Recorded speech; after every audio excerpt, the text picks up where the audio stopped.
we're fierce champions of democratic debate, free speech. But with that comes the need to create an impartial organisation. Gary Lineker has made lots of comments before. You allowed him to criticise the Qatari government on the BBC.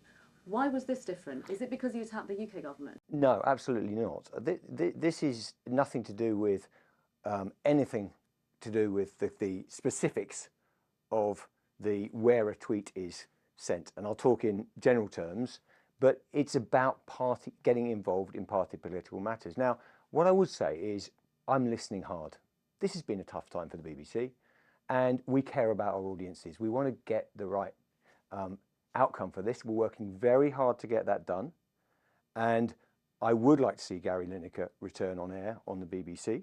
Are we clear across the board? Why this time it's different with Gary Lineker? You know, you're questioning his impartiality, but there are lots of people who are questioning yours.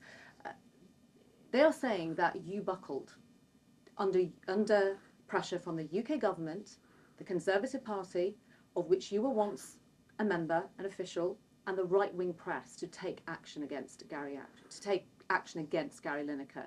Is that true? Is it the UK government, the right-wing press, all of that, that made it different for you this time? This absolutely not. Anyone who knows me, by the way, knows that we are in the BBC and myself are absolutely driven by a passion for impartiality, not left, right, or pandering to a particular party. To say, I support your migrant policy, I back it, it's brilliant. He would be taking an opinion. Would you have removed him from air? I'm not going to go through. But it's a valid I'm not going to point, go through all the hypotheticals of the past. What I'm going to. But it's a valid point. What I would say very clearly is we deal with these things on an ongoing basis. I think there are some questions coming from this period, which has been difficult.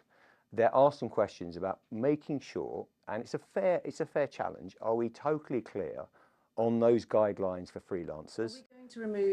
Are you going to remove Sir Lord Sugar, Karen Brady, Chris Packham, presenters who also give their opinions? Why aren't they off that? Well, the current guidelines, as they exist today, and I do want to reflect on those guidelines, do draw a distinction between those people who are seen as pan-BBC figures, who work on big BBC events, that are different to those that are appearing on programmes.